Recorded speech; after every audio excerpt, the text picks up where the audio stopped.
Quem sabe que dia que é hoje? Não só quarta-feira, mas dia 19. Você já leu Provérbios capítulo 19 hoje? Nós temos incentivado esse hábito. Nós tivemos aqui um treinamento com o pastor Fernando e Eda, e daquele treinamento ele desafiou a liderança e a gente tem caminhado desde aquele dia. Eu já tinha esse hábito um pouco antes, mas naquele dia só despertou para que eu continuasse com esse hábito, de ler o provérbio do dia. Geralmente todos os meses tem 31 dias. Alguns não têm 31 dias, mas a grande maioria tem 31 dias. Quantos capítulos tem o livro de Provérbios? Quantos? 31. Então você tem um capítulo para cada dia do mês. E não é superstição, é ler o capítulo do dia. Então hoje, 19, você lê Provérbios capítulo 19. E quando o mês acabar, você volta de novo para Provérbios 1. E a ideia é que você possa ler o texto, olhar para a palavra e ver o que Deus vai falar com você através daquele texto. Talvez o que vai saltar aos meus olhos vai ser diferente do que Deus falou a você. Mas eu tenho certeza que algo de Provérbios você vai aprender e você vai colocar em prática na sua vida. Quem escreveu Provérbios, a grande maioria dos Provérbios, foi Salomão, o homem mais sábio que já viveu nessa terra, o homem que teve uma experiência com riqueza, o homem que teve experiência com muitas áreas, muitos assuntos. É por isso que a gente pode aprender um pouco com ele. Quando a gente lê Eclesiastes, nós vamos ver ele falando um pouco da filosofia da vida, do que é essa correria que a gente tem vivido hoje. E talvez quando a gente lê Eclesiastes, a gente entende que muitas vezes, de fato, é tudo ilusão, tudo vaidade. É como correr atrás do vento. E é assim que muitas pessoas estão hoje. E eu quero então, junto com você, ver alguns versículos de Provérbios, para você ver como é importante ler Provérbios todos os dias. E se você for fazer esse desafio, leia numa versão e numa tradução mais contemporânea, numa NVI, NVT, numa linguagem de hoje. As traduções como corrigida, atualizada, vai trazer para você um ensinamento também. Mas talvez algumas palavras vão ser difíceis de entender. E quando a gente usa essas traduções mais contemporâneas, a gente tem um olhar diferente para o texto. E você vai ver que num capítulo de Provérbios, por exemplo, nesse de capítulo 19, a gente vai ter vários assuntos sendo tratados. Ele não trata somente de um assunto específico. Alguns capítulos sim. Mas nesse capítulo 19 ele vai tratar várias coisas. E é por isso que quando a gente lê esse texto com cuidado, com olhar de detetive, olhando o que Deus quer falar no meu coração, nós vamos ver Deus nos orientando e falando algumas coisas importantes para nós. Portanto, se você ainda não tem o hábito, querido, tenha o hábito de ler a Bíblia todos os dias. E, além dos outros textos, para que você possa ler a Bíblia toda, leia o provérbio do dia. Na Bíblia Version, a gente tem ali as traduções que vão ajudar você a comparar esse versículo. Você vê um versículo e você lê em várias traduções, para que você possa ver o que cada uma das traduções está falando daquele mesmo versículo. Você vai ver que uma palavra diferente que é colocada já faz você ter um entendimento diferente do texto. E a gente começa com o versículo 2. Olha como o Provérbios é atual. É perigoso agir sem pensar. Quem se apressa erra no caminho. Essa era uma verdade só para Salomão, não é? Hoje não existe isso. Existe? Como é perigoso agir sem pensar.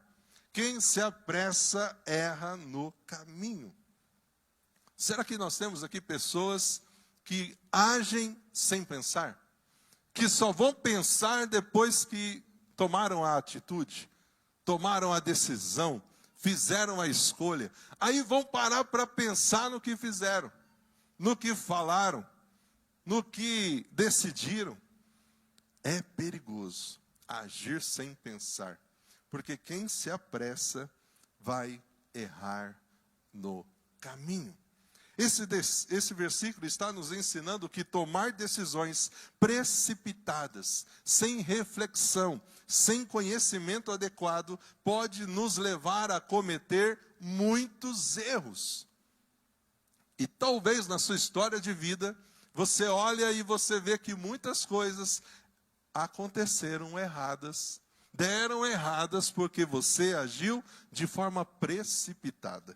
Muitas vezes agimos por impulso, queremos resultados rápidos, mas Deus nos chama a olhar para a sabedoria de Provérbios e tomar, antes de tomar qualquer atitude, tomar aquele hábito de pensar, refletir, tomar conselhos, para depois decidir. Muda algumas coisas na vida, quando você tem esse hábito. É essencial nos aprofundarmos no entendimento de uma situação antes de agir. Talvez você está tomando decisões de assuntos que você nem conhece, não domina. Essa apressada busca por soluções rápidas geralmente nos leva a cometer erros. Seja nos nossos relacionamentos, seja no trabalho, seja onde for. A paciência é uma virtude essencial para você que quer fazer boas escolhas. Portanto, esse versículo está mostrando que, ao invés de ficar já agindo sem pensar, nós temos que ser mais pacientes, cautelosos, antes de tomar uma decisão. E eu sei que para vocês não é difícil isso, o exercício da paciência. Para mim é, mas eu sei que vocês dominam isso muito bem. São extremamente pacientes. Mas esse texto está falando disso. Agir sem um plano, sem considerar as consequências, pode nos levar a caminhos incertos. Nós vamos errar no caminho quando nós agimos por impulso, pela emoção. A sabedoria nos ensina a esperar o momento certo, a analisar as opções, a agir com discernimento. Mas como a gente não tem feito isso? A vida é muito corrida, pastor. Os dias são muito rápidos. Não tem como ficar esperando. Eu prefiro ouvir Provérbios do que entrar nessa onda frenética de corre e corre desses dias, desse dia a dia, e a gente agir sem pensar. O versículo está nos desafiando a não seguir o nosso impulso, a não seguir a nossa vontade sem antes pensar, planejar, buscar conselhos, ouvir outras pessoas, para garantir que as nossas decisões estejam fundamentadas, estejam pensadas, estão sendo tomadas na razão e não só na emoção. Mas muitas vezes eu e você estamos inseridos nessa sociedade que nos ensina a ser rápidos. E esse versículo está nos dizendo: haja com cautela. Porque quem age sem pensar está num caminho perigoso. Em todas as nossas decisões nós temos que buscar a orientação de Deus. Deus é a fonte de toda sabedoria. E nós, ao nos aproximarmos dele, vamos ser mais cautelosos, mais pacientes, mais sábios antes de tomar uma decisão, antes de dar um passo. Portanto, o que esse texto está ensinando a mim e a você é que nós precisamos agir com calma, buscar conselhos, esperar pela direção certa. Essas são atitudes que vão nos proteger dos erros e que vão nos conduzir por caminhos certos. E talvez você está aí, a um passo de tomar uma decisão, de fazer uma escolha, e o seu coração está te levando a agir, o seu impulso está te levando a dar a resposta. Mas, querido, lembre disso. Já teve a aprovação de Deus? Deus já mostrou que é este o caminho? Você já buscou aconselhamento com pessoas mais sábias? Essa é a direção. Deus trouxe paz ao seu coração? Ok, mas lembre disso. É perigoso agir sem pensar. Quer ver um outro texto? Versículo 3. Depois você vai ler ele todo. Você vai ver o que Deus vai falar a você. Eu vou destacar aqui só alguns. Olha o que diz aqui. Provérbios ele vai fazer muito contraste do homem sábio com o homem tolo. E o homem tolo, ele estraga a sua própria vida. E depois que ele estraga a sua própria vida, ele fica revoltado. E ele joga a culpa no Senhor. O tolo nunca reconhece que errou. O tolo sempre coloca a culpa nos outros. O tolo nunca reconhece que foi ele que errou. Que foi ele que foi precipitado. Que foi ele que não foi sábio. O culpado é sempre o outro. Nunca sou eu. O tolo, ele estraga a sua própria vida. E depois ele fica revoltado e ele culpa o Senhor.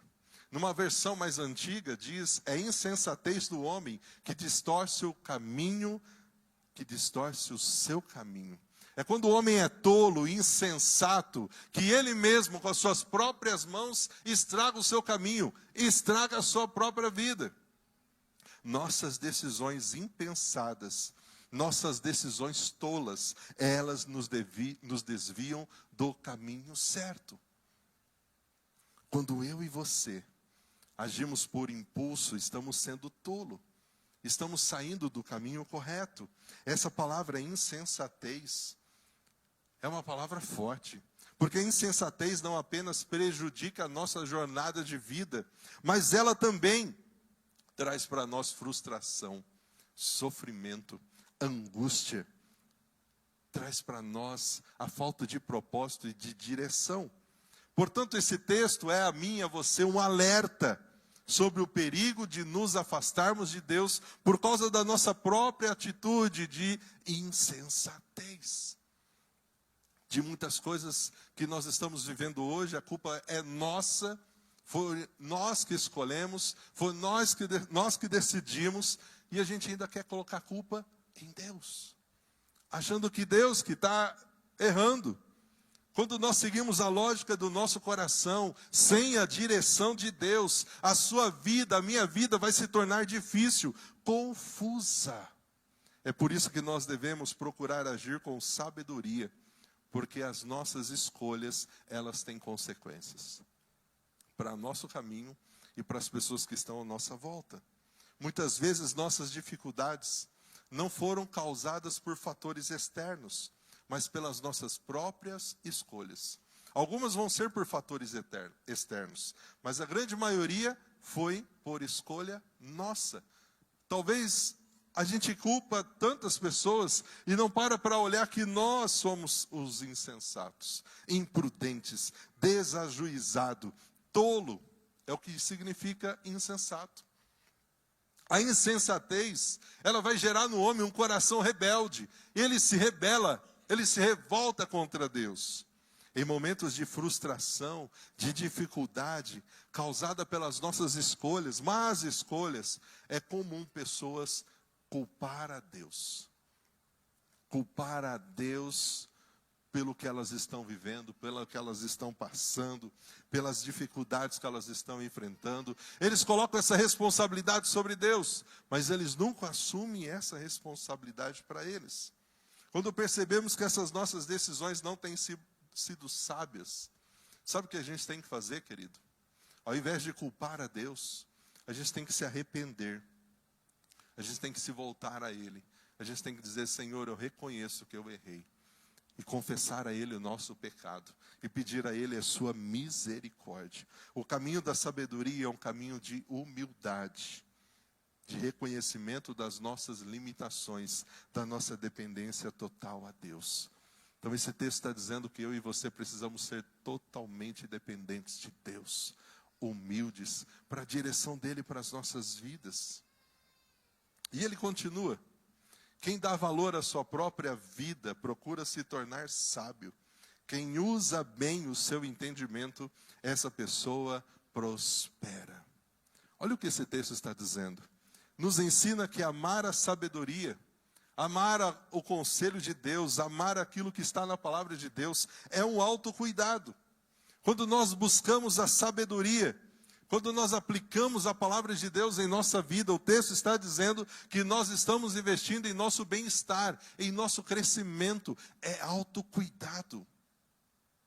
Quem dá valor à própria vida, procura ser sábio, procura na fonte de sabedoria que é Deus. Ele não anda segundo o seu coração, ele não é aquele que age sem pensar, ele não fala sem pensar, mas ele procura ser sábio. Ele procura a direção de Deus. E essa sabedoria aqui não é só uma busca intelectual, mas é algo que nutre a nossa alma, que nos leva para perto de Deus, que nos traz uma vida plena e significativa. A busca por sabedoria é a busca por Deus, pela palavra dEle. E Ele vai abrindo os nossos olhos todos os dias, para que a gente seja mais sábio e menos tolo, mais sábio e menos insensatos. Muitas vezes, as pessoas estão associando a felicidade a fatores externos, a um sucesso material, a status. Mas esse versículo nos lembra que o verdadeiro bem está na busca pela sabedoria. Quem dá valor à própria vida, ela procura se tornar sábia. Mas quantas vezes estamos deixando isso de lado para buscar só aquilo que nos satisfaz, só aquilo que nos dá prazer. A sabedoria, ela nos ajuda a tomar decisões corretas, nos ensina a nós lidarmos melhor com os desafios da vida, nos traz uma vida mais tranquila. E é por isso que o texto está dizendo que quem usa bem a sabedoria, quem usa bem o seu entendimento, o conhecimento que tem essa pessoa, ela prospera. E essa prosperidade aqui não é só dinheiro. Essa prosperidade é paz interior, é relacionamentos saudáveis. Porque as pessoas têm prazer de estar com quem é sábio. As pessoas não querem estar do lado de quem é tolo. E é por isso que quem dá valor, e eu creio que você é essa pessoa, quem dá valor à sua própria vida procura ser sábio, se tornar sábio. E ele continua. Percebe como Provérbios é um livro tão atual? Quem obedece os mandamentos do Senhor protege a sua própria vida, mas quem despreza os seus ensinamentos, essa pessoa morrerá. Quando nós seguimos os seus ensinos, a sua direção, nós estamos seguindo o caminho da vida. Estamos protegendo a nossa vida. Mas quando deixamos de lado esse ensinamento de Deus, essa palavra de Deus, esses mandamentos de Deus, estamos nos caminhos destrutivos e perigosos. A obediência aqui não é por imposição, mas por um relacionamento, porque eu entendo que Deus, como meu Pai, Ele coloca os mandamentos, as orientações, os ensinos para me preservar, para me ajudar a crescer, a estar mais perto dEle, mais parecido com Jesus. Guardar o mandamento não se refere a cumprir regras, mas a viver de acordo com os princípios de Deus. E quem obedece esses mandamentos está protegendo a própria vida. Mas como a gente vai obedecer se nem ler a gente está lendo? Como a gente vai obedecer se a gente não conhece esses mandamentos? Como a gente vai obedecer se eles não estão sendo guardados no coração? Esse texto está nos falando da importância de nós termos um contato diário com a palavra de Deus, com os mandamentos da palavra de Deus. E deixar que essa palavra penetre em nós, traga não só conhecimento, mas o desejo de colocarmos em prática. Portanto, ao ler Provérbios, você vai ver algumas áreas, alguns temas que vão mexer com você, e vão fazer com que você tome algumas decisões importantes de mudança de hábito. Provérbios fala muito sobre o uso da língua, da forma como falamos uns com os outros. E tantas outras coisas. Deus nos dá liberdade para escolher, mas Ele ensina que as nossas escolhas, elas têm consequências. Quer proteger a sua própria vida? Obedeça os mandamentos. Quer seguir o seu próprio coração? Pode seguir. Há caminhos aos homens que parecem ser bons, mas no final são caminhos de morte. Tem mais um texto. O homem, ele sonha, ele faz planos, mas é o Senhor quem realiza a sua vontade. E a sua aqui não é a minha vontade. Eu vou sonhar, eu vou fazer planos, mas é Deus quem faz a vontade dEle, não a minha. Querido, sonhe, faça planos. Como é triste uma pessoa que não sonha, que não tem mais vontade de sonhar, que não tem mais alegria e prazer em sonhar, em fazer planos. Nós precisamos sonhar. Nós precisamos ter sim esse desejo de fazer planos. Jesus, ele veio para nos dar vida e a vida plena em abundância, para que a gente possa fazer isso. O que esse texto está mostrando é que nunca faça isso sem colocar Deus nos seus sonhos e nos seus planos. Porque é Deus quem realiza a vontade dEle nas nossas vidas. Você pode fazer planos, você pode ter desejos, mas o propósito de Deus é o que vai se cumprir nas nossas vidas. Como Homens e mulheres, nós temos liberdade para sonhar, para nós planejarmos. Mas o controle final está na mão de Deus. Ele sabe o que é melhor para nós. E muitas vezes os planos dele são totalmente diferentes dos meus planos. Os planos e sonhos que eu tinha para a minha vida eram totalmente diferentes do que Deus tem permitido eu viver hoje. O que eu queria, o que eu tinha planejado para a minha vida é totalmente diferente do que Deus tem permitido eu viver. E mesmo que naquela época onde eu tive os meus sonhos e planos frustrados, eu não entendi. Hoje eu olho e digo obrigado, Senhor, porque foram os seus planos e não os meus. Foi a sua vontade e não a minha. Portanto, querido, nós aprendemos nesse texto a sermos humildes e a confiarmos que Deus tem um plano muito melhor do que o que nós temos. Ele sonha com muito mais do que nós sonhamos. Mesmo quando nossas expectativas não se realizam, Deus está no controle e o propósito dele vai prevalecer. E o que ele tem para a minha vida e para a sua vida é muito melhor do que eu e você pensamos ou imaginamos. Embora nós tenhamos os nossos sonhos, os nossos planos, o propósito de Deus para você é superior a tudo que você possa sonhar. A grande questão é, eu estou disposto a viver o plano e o sonho de Deus para a minha vida? Ou eu quero que Deus se encaixe nos meus sonhos e nos meus planos e realize todas as minhas vontades? Querido, eu quero te dar uma triste notícia nessa noite. Deus não vai realizar suas vontades. Ele vai suprir as suas necessidades, todas elas. Nenhuma dessas vai ficar faltando.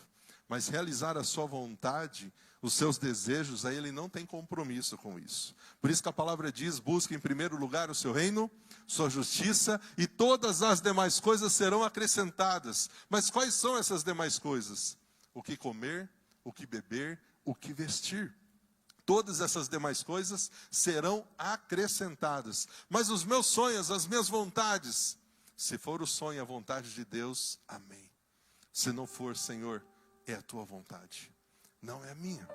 Mas você está disposto a viver a vontade de Deus? Mesmo quando você precisa renunciar à sua vontade, o seu desejo. Quantas pessoas hoje estão perturbadas? Quantas pessoas hoje não têm paz?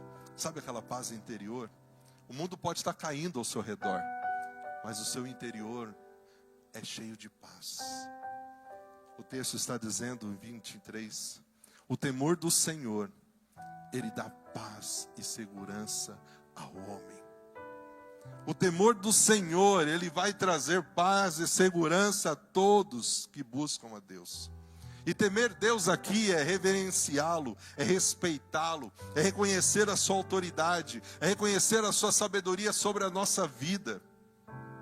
Quando nós tememos esse Deus, quando nós nos prostramos diante dele, reconhecendo que nós não somos nada, nós dependemos dele. É ele que está no controle, é ele que dirige todas as coisas. Somos somente servos. Quando nós temos essa atitude humilde, isso nos leva e nos conduz a uma vida que agrada a Deus. Nós vamos ter uma vida cheia de propósitos, de bênçãos, de paz. Paz interior. Paz interior. Essa paz começou quando a gente foi perdoado. Quando a gente colocou a nossa vida nas mãos de Jesus, reconhecendo Ele como o Senhor e Salvador, a gente já recebeu essa paz. Porque hoje a gente não carrega mais a culpa do nosso passado. Aquele passado foi perdoado, esquecido. Se Deus esqueceu, por que eu vou ficar lembrando? Então eu já tenho paz com relação ao passado, porque ele foi perdoado. Não preciso mais carregar esse peso, esse fardo da culpa. Mas essa paz continua sendo derramada no meu coração, dia a dia. Porque nessa minha vida com Deus, a vida não é tão tranquila. Eu enfrento desafios, eu enfrento algumas situações que são muito desafiadoras, e Deus me dá paz, Deus me dá segurança, ao reconhecer a soberania de Deus sobre todas as coisas, a gente descansa na sua vontade, e é por isso que a gente pode ver Davi, lá no Salmo 3, declarando o seguinte, eu deitei, eu dormi, eu tornei a acordar, porque é o Senhor que me sustém. E aí quando você lê esse texto, você fala que vida abençoada esse homem tinha. Uma vida tranquila, sossegada, não tinha boleto para pagar. Mas quando você vai ler o contexto do Salmo, Davi está fugindo. Davi está num deserto, fugindo do seu próprio filho Absalão, que queria tirá-lo do poder, e para isso precisava matá-lo. Provavelmente dormiu aquela noite numa caverna, num deserto, fugindo do próprio filho. Imagina como estava o emocional deste homem. Mas ele chega a declarar que ele deitou, ele dormiu, ele tornou a acordar, porque era Deus quem o sustentava. Ele podia ter ficado acordado a noite toda, como muitas vezes a gente faz, preocupado, ansioso. Meu filho pode chegar a qualquer momento. Ele não fez, ele descansou na paz e na segurança que Deus dá. Isso nos dá segurança, tranquilidade. Quando eu sei que Deus está no controle de tudo, eu não preciso me assustar quando as coisas saem fora do controle. O meu Pai está no controle. Eu não estou entendendo, mas eu sei que Ele está no controle.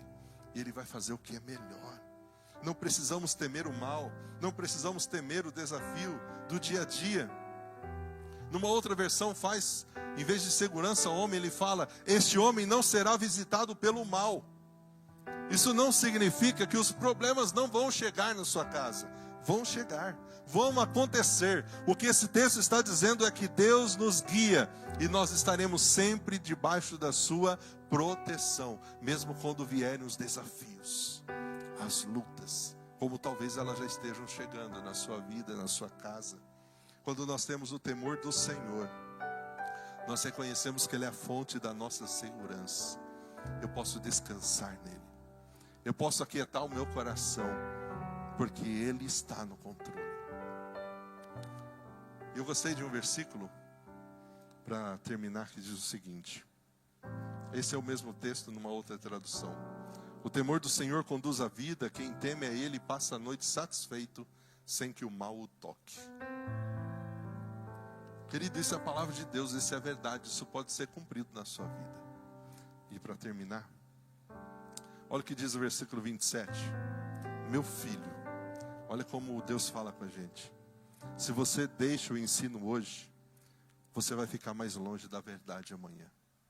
Se você deixa essas verdades que Deus está falando no seu coração hoje, cada dia você fica mais longe da verdade. E Deus não quer que você fique longe da verdade. Por isso que você não pode deixar de todos os dias ler a palavra, de ouvir qual é a sabedoria de Deus para a sua vida. Numa outra tradução ele diz: se você parar de ouvir a instrução, meu filho, vai se afastar das palavras que dão conhecimento. Nós temos uma responsabilidade pessoal de proteger o nosso coração e a nossa mente. O que você está ouvindo? Quem você está escutando? Quais são os ensinos que você está colocando no seu coração? Não se deixe contaminar por qualquer tipo de ensino, qualquer tipo de conversa, de filosofia. Que isso não tome espaço na sua vida. Esse texto está nos desafiando a sermos vigilantes e intencionais naquilo que nós vamos permitir entrar na nossa mente e no nosso coração. Lembra de Lamentações? Quero trazer à memória o que me dá angústia. Amém? Quero trazer à memória o que me dá depressão. Aleluia. É isso? Quero trazer à memória o que me dá esperança. Portanto, pare de alimentar pensamentos que não te dão, que te dão angústia, que te dão depressão. Alimente somente pensamentos que te tragam esperança, encorajamento, que te traga a presença de Deus na sua vida. Devemos ser intencionais na busca por sabedoria. Se você está ouvindo conselhos que estão te levando para longe de Deus, pare de ouvir esses conselhos. Ouça aquilo que te traz para perto de Deus. Sabe por quê? Porque nós temos um Deus que é Jeová Jireh. Nós temos um Deus que caminha conosco. Nós temos um Deus que quer se relacionar conosco. Você, muitas vezes a gente toma algumas decisões erradas. A gente faz escolhas erradas. Mas nós temos um Pai tão amoroso, que não vira as costas. Está sempre de braços abertos esperando o nosso retorno. Nos dizendo: filho, vamos. Ele quer eu e você perto dele. Portanto, querido, se coloque de pé. E vamos louvar ao Senhor com esse cântico. Dizendo: Senhor, Eu quero mais do Senhor. Eu quero mais